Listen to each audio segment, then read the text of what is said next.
Welcome to the original Loretta Brown Show, radio to open the heart, heal the soul, awaken the consciousness. Good morning, Mr. Benny Mathers. I'm trying to get my Cobra. Oh, look at you! I have hair! Finally! What is happening? It's our Halloween edition. Yes, it is. Our show. I love it so much. For those of you that are just listening through the audio, you got to go find the YouTube. You just got to do it. Well, what's great is, can you guess who I am? Let's see. Well, maybe a sports figure. Okay, you got one. Yep. Should I add my... I don't think you're a football player. No. I'm gonna... Okay. Should I add something else to it? Okay. Yeah, maybe. All right. I'll be on this side of the camera. All right. Andre Agassi. Big 90s fan. Pure athlete. Yep. I love it. I've got more. You really nailed this costume, Benny. I am so impressed. I'm only happy just to have hair. Yeah. That's really the best part about it. I'm sorry. It was worth coming back from vacation just to be on this show with you. Thanks. You too. Transformation. I know your what is that called up there? Oh, my Cobra. Look there it is. there you can barely catch it. I am Cleopatra, queen of denial, right? Queen of denial. And I have a Cobra, but it keeps disappearing into the ethers of the pyramid. It's up there. It looks great. Cobra, I guess you got to go in there. But anyway, yeah, thanks. You're Thought welcome. We'd have a little fun. Yeah. Happy Halloween, everyone. I got to ask you, Andre. I got to ask you. So, nice. Do you know, because you've got your tennis racket there. I mean, are you able to sit and do the show, or do you have to get up and, practice your swings? I'm in between sets right now. I can take a break. So yeah, it's rough out there. It's rough out there. It's hot. I'm fine. I don't want to cramp. I shouldn't cramp up though, so maybe I should kind of stay a little loose back here. Yeah. Stay a little loose. Like, if you got to jump up every now and then, just kind of, swing that racket. Forehand coming through. Yeah, exactly. Forehand. There we go. You got pretty good form. Thank you. I have this thing, like, number one, I love children, right? I love people. I really do. But I sometimes look at, like, famous athletes like that. And I'm like, so when he was a little boy, did just walk around with a racket, right? You got to start him young. Yeah. His mom's like, you got to eat dinner. He's like, no, I got to practice my swing here. Or the parents are usually out there like feeding while they're practicing. Yeah, that's usually what happens. But anyway, that's great. So you've been good. And of course, that hair, I can't stop staring at your hair. I know. I'll wear it often as I can here. It's going to be like from here on out, every show from here on out. Like, okay, Benny, we know you don't have any hair. You can take I think I have to screenshot you and put you up on my social media pages. I got to do it, Benny. It's just, people got to see it. It's just a whole new you. And it's great fun. All right, it is. Yeah. Anyway, I hope people listening that you are looking forward to having a little bit of fun. I mean, tomorrow is the celebration of All Hallowed Eve, Halloween. Be safe. Please always be safe and just have some fun with it.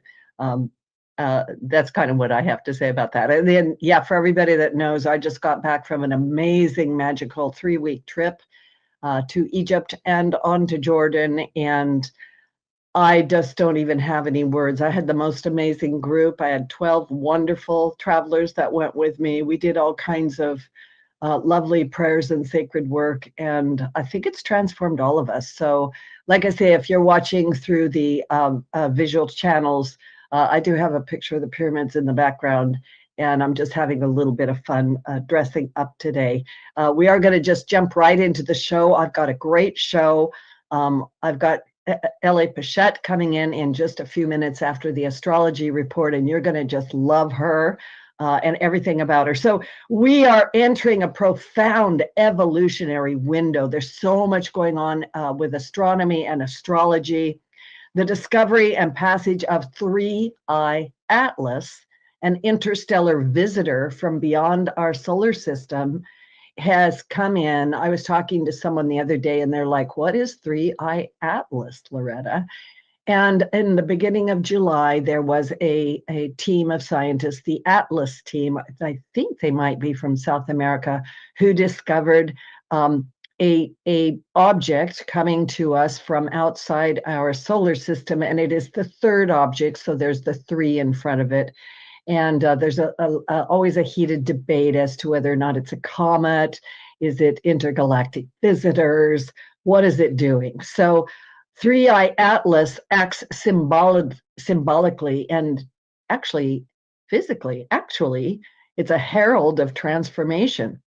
Scientifically, it has a hyperbolic orbit coming from outside the sun's gravitational bound and our solar system, and it's transiting through our area of space, right? Metaphysically, we can view 3i Atlas as a mirror, a messenger of the old order exiting, and a gateway to the new human emerging. One commenter states, the comet will leave a ripple, not pass without impact. Its role is to stir emotions, prompting people to question illusions and move toward higher ground. Thus, we stand at the closing of an old cycle. The old human consciousness of separation, fear, and old pattern trauma, and the stirrings of a new paradigm of unity, heart-mind, collective healer, and light worker embodiment is here. We are entering the age of Aquarius, and the age of Aquarius is asking us to step forward with our divine gifts and to work as communities. Boy, that could be challenging, couldn't it? Just that alone.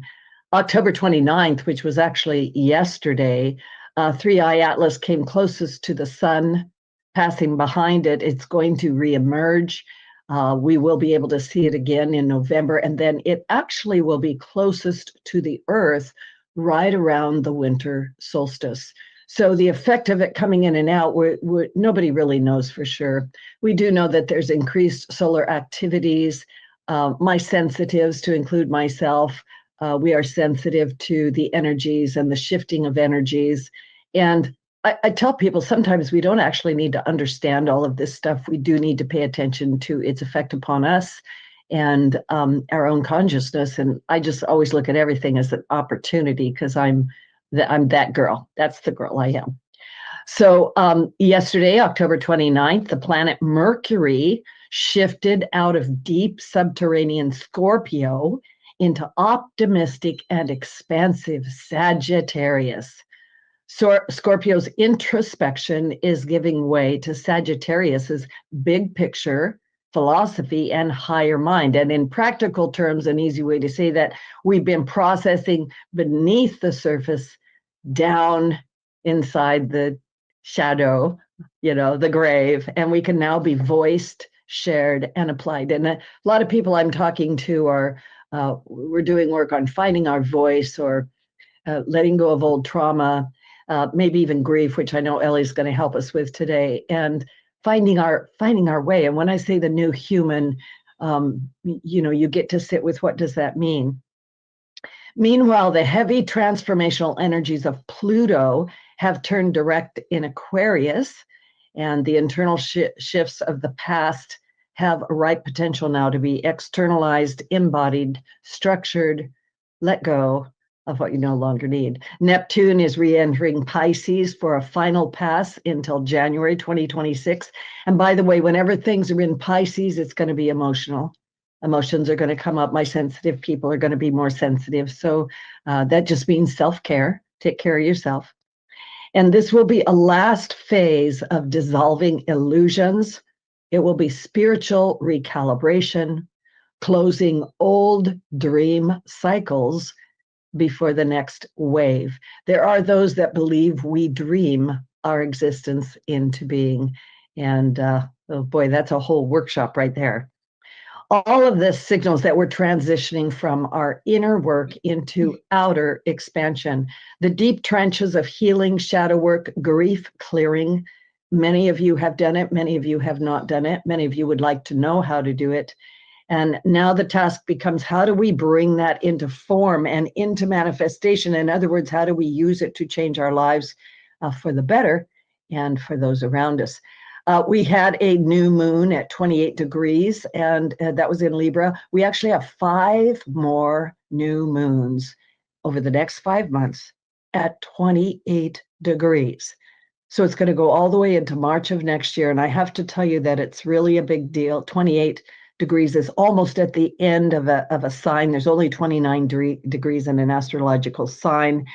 And so these 5 visitations of right almost to the end of something is giving us portals to graduate out of the old cycles. And it really will stir up all of that old stuff that we don't need anymore. Like, what is true, what is not true, what is really happening on planet Earth. I'm always an inviter that we are co-creators. If we're carriers of the light, then we need to do that even more. And then tomorrow, October 31st, is Halloween. Samhain. The veil is thin. It is the midpoint between the equinox and the solstice. That's up here in the north, the fall equinox and the winter solstice. And it's an ancient portal of death and rebirth. Sometimes it's the celebration of our ancestors that have gone on before. And at this time, the constellation of the Pleiades, the 7 sisters, is also high in the sky, reinforcing both endings and beginnings, the unseen realm, the soul's journey. So I'm going to kind of bring that out just a little bit because, we often celebrate holidays in a certain way. Like, I know Halloween, all these holidays have gotten very commercialized, and I do like dressing up. I believe in alter ego healthiness is what I'm going to say. And then, I'm going to say this, who doesn't like candy and cookies? I shouldn't say that on the air. Make sure you get your vegetables, right? But these can be times where we pause for a moment and really take a look at what is this transition? What is this midway point between autumn and winter? What does it really mean, especially in our consciousness or in our lives? So in this week's Astro Weather, these energies heighten our access to other realms, our capacity to release grief, major old stories, ancestor patterns, and to step into the new luminous self. So I suggest that you focus on letting go of what no longer serves. Use the Halloween portal for symbolic death of the old self. Around the new moons, write about them, speak about them, ritualize them, really pay attention. If you don't have a journal, I recommend journaling highly and tracking your life a little bit. Take a moment, be quiet, center, find out what's going on with you. And in December and beyond, with Pluto direct and Neptune's final past, I suggest you begin manifesting. The new human is not just healed, but active, not just conscious, but operative. In other words, Gandhi said, be the change you want to see in the world. If you don't like what's going on, then become active in creating a much more beautiful world. And then also support your healing practice. Grief is not something to manage. It can be fully released. And like I said, Ellie's she's going to bring her expertise into that subject. And along with service, soul purpose, and collective uplift, the 3-eye Atlas visitor doesn't just stir you individually, it awakens the collective field. Your choice really does matter. So let's let all of this be our launch pad. I want to bring on Ellie Pechet. She is a renowned metaphysician, a shaman, a medium, an author with more than 33 years of experience in intuitive counseling, energy healing. She works with clients worldwide. She works with remote sessions, helping them release all kinds of stuff, often in just 1 or 2 sessions, using her groundbreaking Pechet healing technique, which we can't wait to find out what that is. Her healing approach has an extraordinarily 93% success rate. Woohoo! Woohoo! Walk like an Egyptian. Yeah, God, do that, Ellie. And she's known for clearing grief, trauma, depression, and even physical pain at their energetic root. She's got some kind of an ability to literally pull the pain out, whether it's a headache, a lifetime of grief, or obsessive compulsive behaviors. And she's also the author of a great book called Hitching a Ride, a guide to earthbound spirits and how they affect you.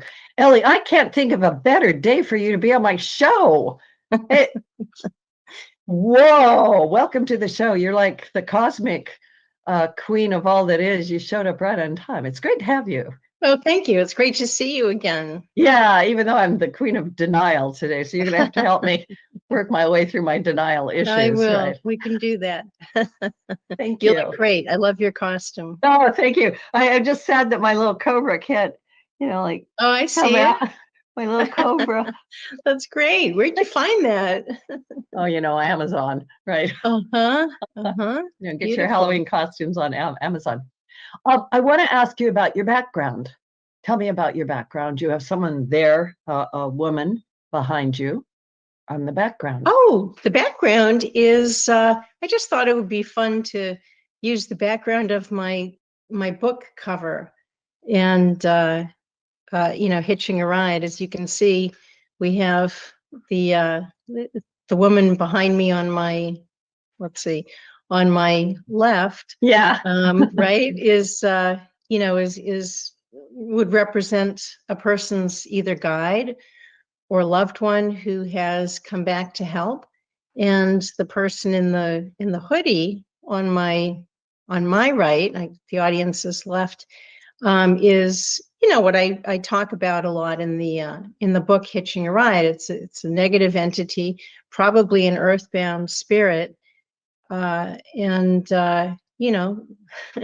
just because we can't see who's around us doesn't mean that there aren't beings around us, and we really need to just be careful, and clear, stay balanced, and have the bad ones removed and have the good ones keep helping us.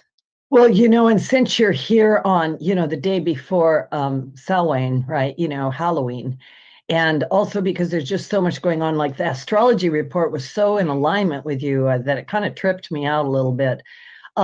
When we talk about earthbound spirits, and even going into things like celebrations of Halloween, I want you to explain to people what are these entities that might be attached to us? What are earthbound spirits? Just sort of jump into that a little bit, and and how do they affect us? Okay. Well, if people pick up the book, they can order it on Amazon. It was really a labor of love. It was a big part of my service this lifetime to increase the public's awareness that entities exist, what they're made up of. And it's filled with about 16 or 17 years of case studies of people that I've actually worked with. And I'm still doing that work, although I prefer clearing emotional issues, but I know we'll get to that. The most common is an earthbound spirit, and that is a person who has died, that they've left their physical form, but they've gotten stuck here. They either missed the window of opportunity to go to the light. They might have grown up with a punitive, say, a Catholic upbringing in which they're afraid to, that they're going to go to hell. They have regrets about maybe things that they did when they were in the body in this life. And so they consciously decide to stay here. So they'll sort of plant their feet here, and because it's what they know, and they're afraid of what they don't know. So when a spirit attachment gets stuck or decides to stay, they're not going to, eventually they're going to attach to a person who they either have some kind of a resonance with, and it doesn't have to be someone they know. I talk about this in the book, the difference between random spirits and karmic spirit attachments. And so they'll attach to a person because, now they're in a body again, and they can eat and drink. And if they used to like to smoke, they can smoke. And so that feels a lot better to them than just hanging around, etherically. Does that make sense? Oh, yeah, perfectly. I was thinking when you were talking, like I form questions when people are talking because I get so curious about what you're saying. But yeah, the idea that when people pass out of the body, they pass to the other side. Like we've all heard stories of haunted houses or poltergeists or things like that. We've all watched too many Hollywood movies, probably. And but the idea that they can attach to people, and I particularly heard what you say, that it doesn't necessarily need to be someone they know. It usually isn't. It usually isn't. Someone that they know. I mean, it does happen occasionally, but someone that they know is more likely to come back to help support and guide them. Yeah, I was going to ask about that. Like, I do want to ask two questions. I'll write the one down here so I don't forget. But I did want to ask, is it possible that it's a benevolent, like sometimes people are like, I think my grandmother is my guardian angel or something like that, right? Definitely. That's wonderful when that happens. But they've usually gone to the light, done their processing of their last life on Earth, and then they come back, renewed and ready to help, and they're free. When a spirit becomes earthbound, they're not free. Yeah. So not only are they not free, they're kind of stuck, and they make the best of it, often by attaching to a person.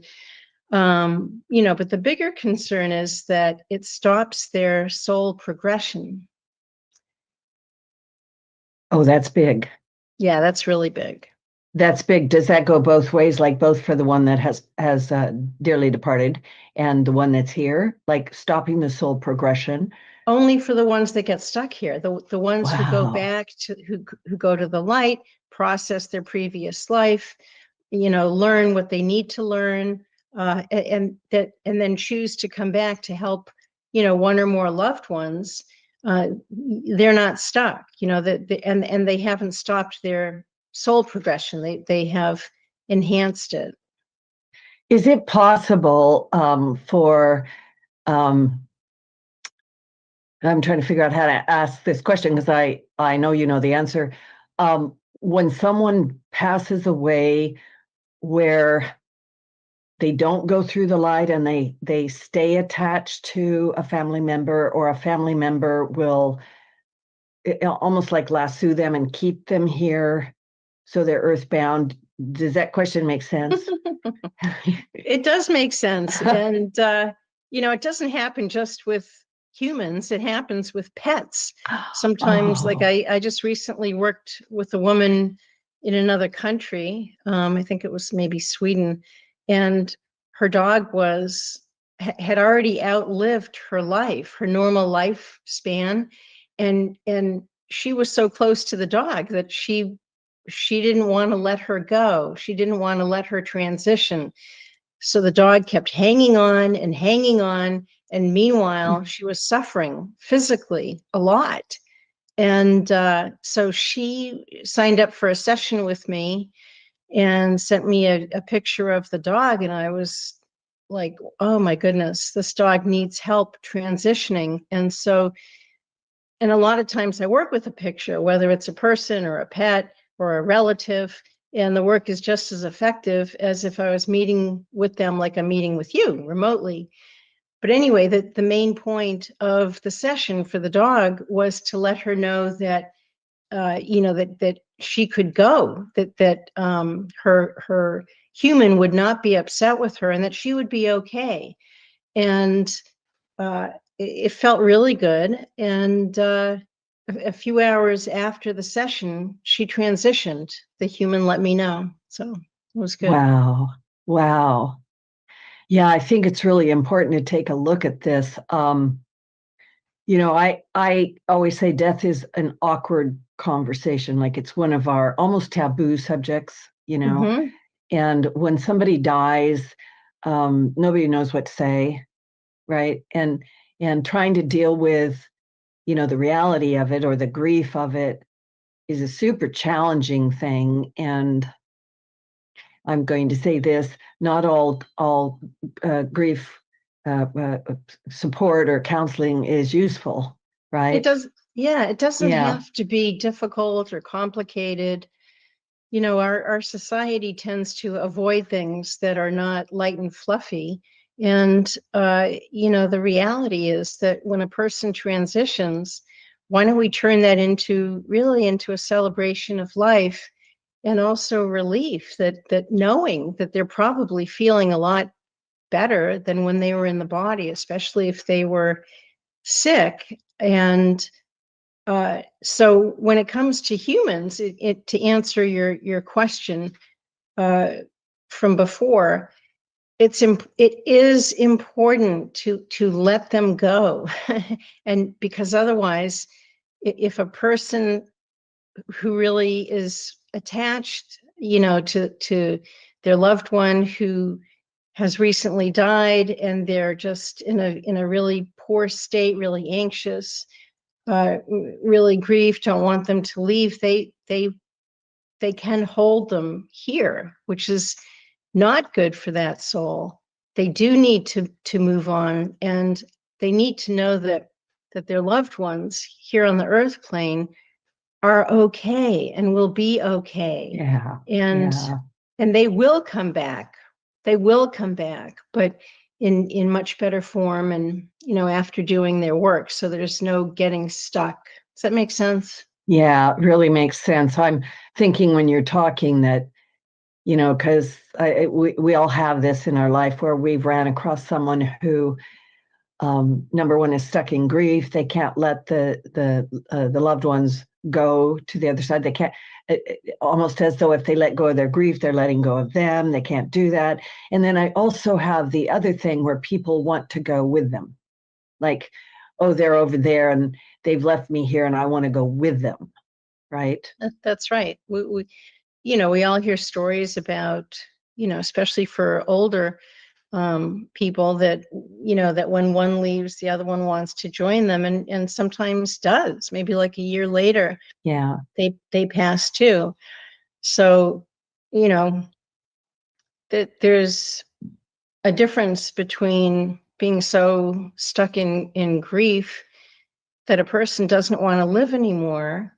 And, you know, a big part of the work that I do, as you mentioned earlier, is literally dissolving grief for my clients in like one session, 2 max. And it's like putting them on a whole different track and trajectory, and they can live their life. They're not shut down in a state of grief and depression and feeling immobilized. You know, that is so powerful. It's just so powerful, Ellie. It's actually one of the reasons why I was looking forward to having you back on the show, and you have been on the show before, but we're going to take a little station break. This is a good point to take a break. When we get back, I'm going to ask you more about your process, your wonderful work that you do with people. And also I want to talk more about grief and its effect upon us, and even as a society, right? So this is Loretta Brown, my wonderful guest, Ellie Pechet, yes. And I am the Queen of Denial. We will be back right after the break. Anyway, welcome back to the original Loretta Brown Show with my amazing guest, Ellie Pechet. And a reminder that you can, this show is archived. You can download it for free and listen to it anytime you want at the KKNW 1150 AM archives for the original Loretta Brown Show. And of course, we're everywhere. We're on YouTube, iTunes, Podcast One, Megaphone, X, Spotify. I know I leave things out, but honestly, we're all over the place. And I do hope you will go and find the YouTube version, which is the visual, so that you can see all the fun that we are having behind the scenes. And for all of you that listen to my show all the time, so much love to you. I really do mean it. I don't even know how many years I've been on the radio. I think it's since Benny's twins were peanuts, and now they're like grown up. I don't know. Benny, are your they're kids... large peanuts now. They're 14. Oh man. Your twins, are they as tall as you now? Are they not taller? yet, but they're getting there. So they're not going to dress up like sports figures for I Halloween? don't know what they're doing. They're with their mom this weekend, so they might. What do they think about your hair? Oh, they loved it. They absolutely loved it.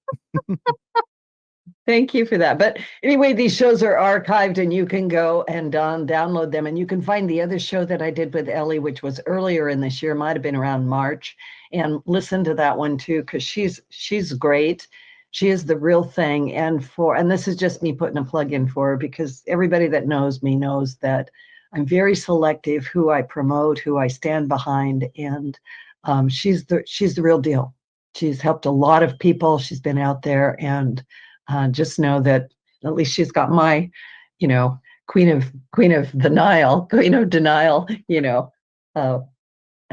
Loretta. endorsement. Thank you. Yeah. Thank you. Yeah, you have a good heart. You got good energy. I like it a lot. Thanks. Yeah. You too. Thanks. So we were talking a little bit about grief. I want to bring it into a couple of different levels. Number one, when I take a look at like the astrology or even the astronomy, and I sense into the energetic patterns of shift on this planet, there is almost a collective trauma, a collective grief going on, right? Because we've got the falling of old structures. And your work with grief, I want to bring that into, I'm not even quite sure how to frame that. It's kind of coming out of my heart as I talk to you. Maybe the best way to do this is let's talk about what it is that holds grief in place. You can use that from, even using personal stories of people. And how do you work with people? What is the process? How do you do that? How do I clear the grief? Yeah. Well, it is a rare ability. And what I do is I know you mentioned in the beginning of the show that I pull things out. Well, yes and no. If somebody, that I start working with comes into the session and she has a headache, yes, I can literally pull it out online, while we're on the computer. However, my Pechet healing technique is really my ability to dissolve whatever the issue is that comes in as the highest priority for that session. So it doesn't go anywhere. It certainly doesn't come back. And the person, typically most people when they're in session, and I've been working more with people in Europe lately, and it's later there. So I try to get them my earliest times, but not just them, but everyone starts yawning, and they feel the energy almost right away, and it's super relaxing. Not only is it relaxing, but while they are becoming more and more relaxed or feeling peaceful, I'm actually clearing a significant issue. So it could be grief, it could be a lifelong depression in one session. So compare one session with me to years of therapy of trying to heal the depression. Talk therapy doesn't work. It's helpful because the client feels supported for that 50 minutes, but nothing really changes. So they're on a wheel. They just keep going around and around, and it can literally turn into years, cost lots and lots of money, and meanwhile their life is moving on. So my approach, my technique, on the other hand, along with my experience, and I do have a master's degree in counseling, so I've got that background. But I knew very early on that there was a lot more that I could help my people that I work with than just talk therapy. And so I realized, that I have the ability to literally dissolve something like depression that someone has had their life, or like grief over the significant loss of a loved one, or I just recently worked with a woman. She signed up for 8 sessions, and I'm really enjoying working with her because she has some issues that she wants to be at peace about and be done with. And a couple of weeks ago, and maybe some of the listeners can identify with this, this woman had a a real bully of a father. He was very big, he was very loud, he was very muscular, and very angry. And so he was very scary. She was always afraid of him. And in fact, I was going to read her. She left me a really wonderful review on Google. And I forgot to download it. But she basically said that by the end of the session, she went from feeling really intimidated and traumatized by her father to kind of seeing him as a joke. And she actually laughed because it was done. Wow. Yeah. I love that so much because, to me, that is setting a person free. Yes. Free to be themselves. Yes. I got goosebumps, Ellie. Awesome. That's confirmation. Yeah, that's it, isn't it? Yes. To be set free from the pain and almost the torture of being caught in that old way of being and thinking. Yes. Yeah. Yes. That that kind of a shift is life-changing. Absolutely life-changing. And I was thinking back to my opening astrology remarks, like this is the time for people to be doing this work, isn't it? Absolutely. Yeah. You can't be shut down and also be on your path and be empowered. They cancel each other out. One of the reasons I love my work, which I consider my service, this life, and it's kind of the main thing in my life, is helping people. One of the reasons that I love it is by clearing the issues that they've been dragging around with them subconsciously, unconsciously, sometimes consciously. It does free them. They feel lighter. It's like lightening the load. And then they're able to focus on the joy, being present in this life, and also what their mission is. What are they here for? What is their project? Once they are free of the burdens of the past. I was thinking about the work that you're doing with ghosts, I'll say, right?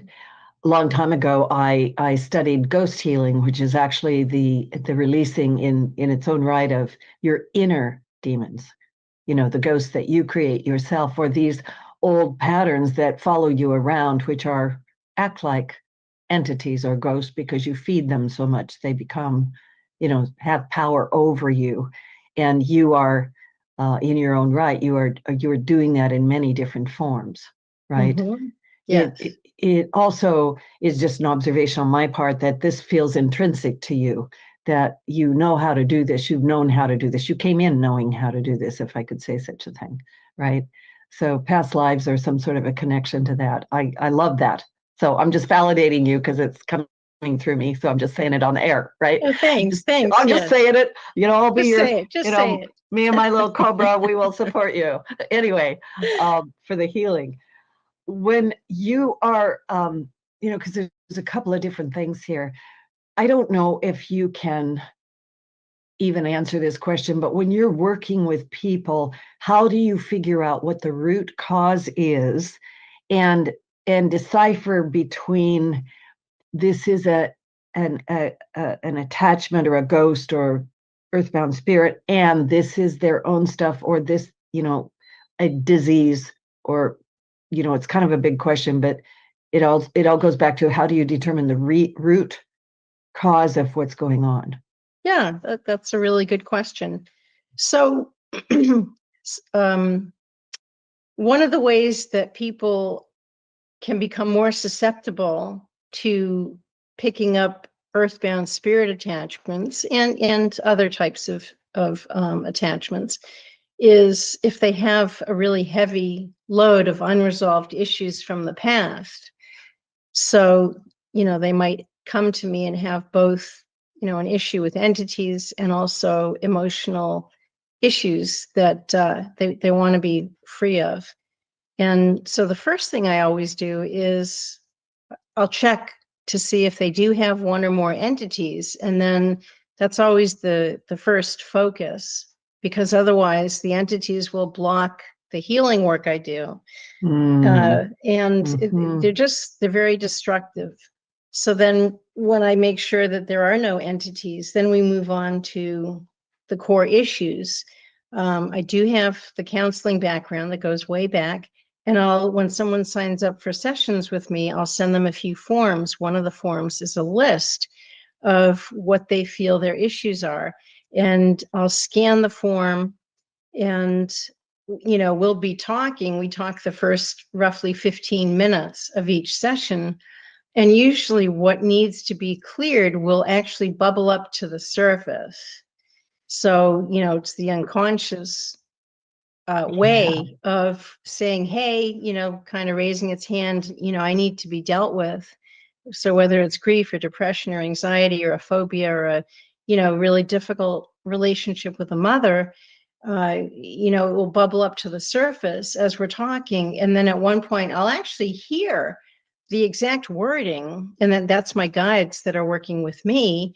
I'll hear the exact wording of what needs to be cleared that session. It'll resonate with the client, because I'll run it by them. And then I'll ask them what number. I use a pain scale, 0 to 10. 10 is usually the highest. Sometimes it's even higher than that.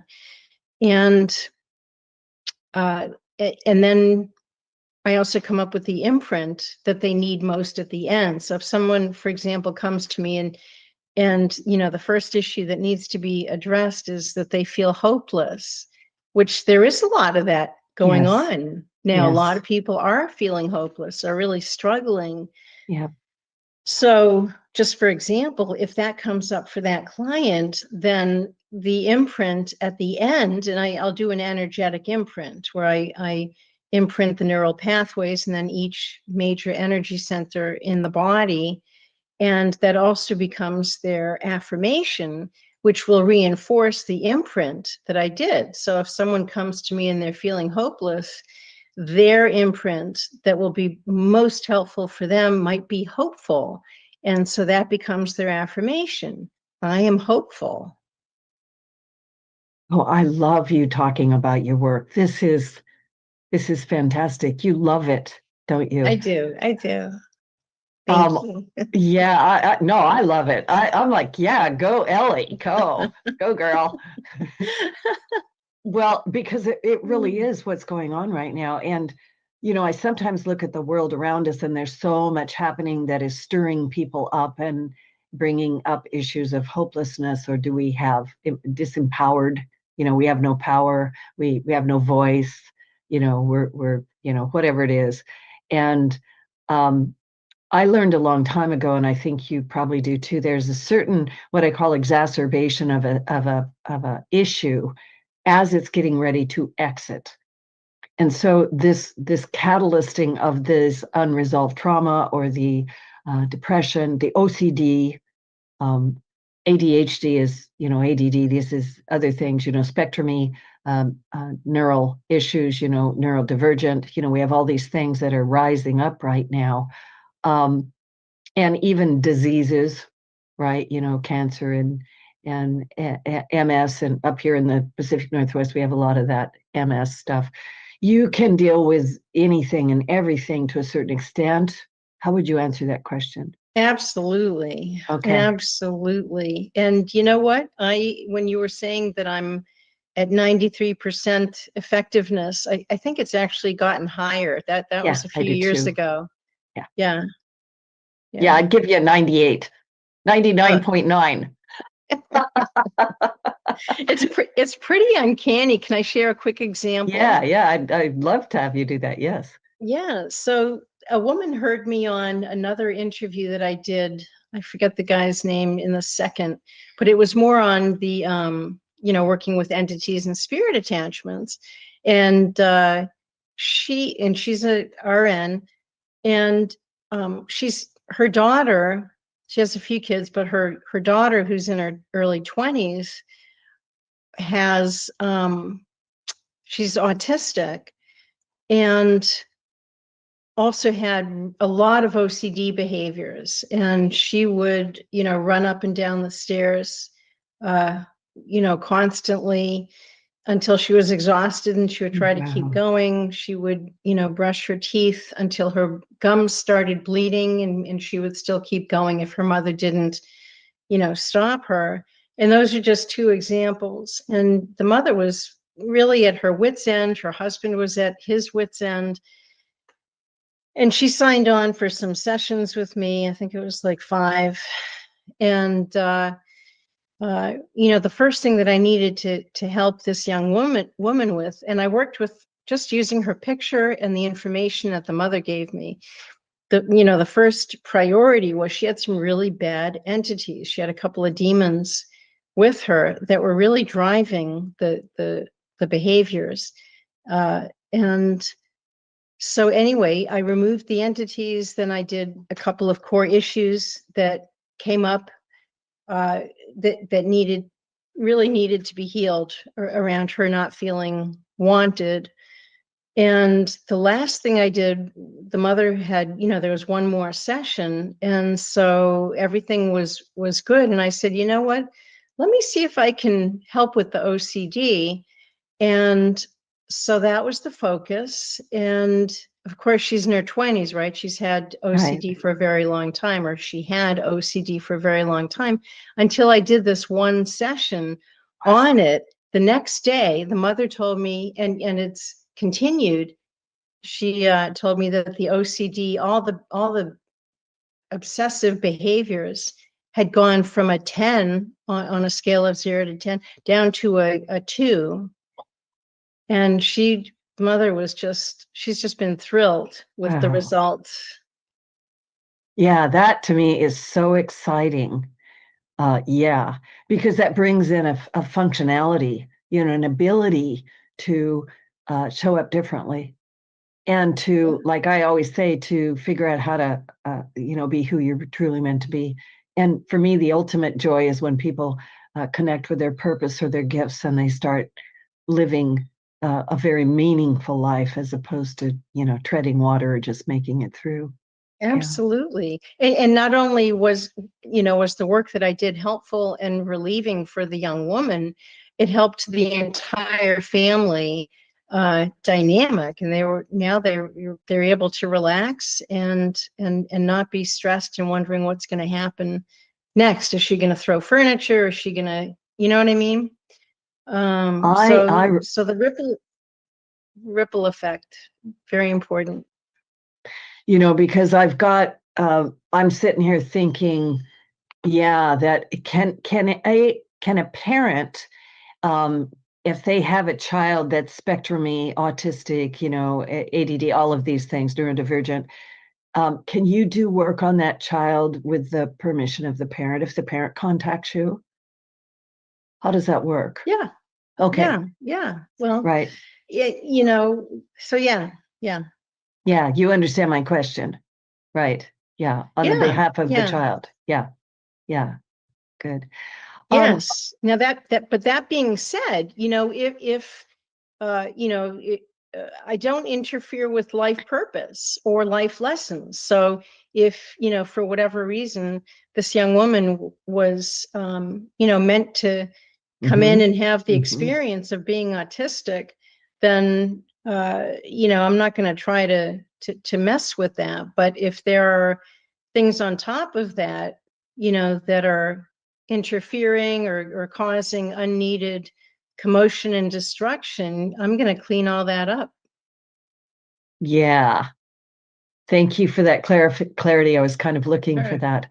I would like you to tell people how to find you and what all do you offer. Yeah. So my website is phoenixrisinghealing.com. And it's spelled just like it sounds, Phoenix like the bird, rising like out of the ashes, and then healing.com. And the Phoenix is the highest Scorpio symbol, and I've got a lot of Scorpio, which is why I chose that name.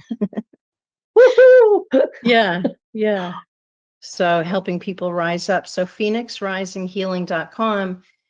And the best way to contact me, and I'll usually get back to folks within a day or two, is by emailing me from the website. And I know this might sound a little bit old-fashioned too, because I don't think too many people are doing this, but I do offer a free 20-minute consultation that they can sign up for on the homepage of the website. And people really like that because they can connect with me. They can tell me what's going on that they would like my help with. And, they're not making any commitment, having a free consultation. And then, they can just get a good feel of me, a better feel of me, how I work. And anyway, so they can go to the website and contact me that way. I love that. So Phoenix Rising Healing.com. PhoenixRisingHealing.com. Right. Yes. Okay, good. Yeah. And they can also order a copy of the book. I swear I did not do it for the money. I make like $8 for each one, but it's really the information. People love it. They love reading the book, even people that are not into, the topic. They find it really fascinating. So the listeners can get a copy of the book on the homepage of the website, the Hitching a Ride. Yeah, Hitching Ride. Yeah, I like it. So we're almost at the end of our time, Ellie. That felt like 2 seconds, but then, I'm the queen of denial. So, if you could heal one collective emotion for all beings on Earth right now, what would that be and why? That's a good question, Loretta. It would probably be fear. Yeah. Fear leads to anger. I think that's a big part of why there's so much anger on the planet right now. Is people are afraid. So that's what I would do. I totally agree with you. I think that fear is covering up our anger is covering up our fear, right? Like that can go both ways. And Ellie, it has been a great joy and delight to have you on my show today. And thank you for blessing us with everything that you do. Betty Mathers, I'm going to be traumatized if you don't have hair all the time now. And it's funny. I'll do my best. Yeah, and to everybody out there, stay safe, stay in love, and reach out to your communities, your families. Do something fun this weekend. Hey, Loretta, can I just give one suggestion real quick? Yes. I'd like to encourage everyone to exercise their right to vote between now and November 4th. Thank you. Please vote yes on 50. Please vote yes on 50. That's very, very important. Yes. Please exercise your right to vote. I do believe. And, I'm going to add this little bit. Sometimes people say, well, my vote doesn't count. And I go, well, you know what? If you don't put it in there, you're right. It doesn't count. But we're energetic. We're powerful. And don't ever forget to add your little bit of light to all of the light that's out there. Blessings to everybody. Lots of love.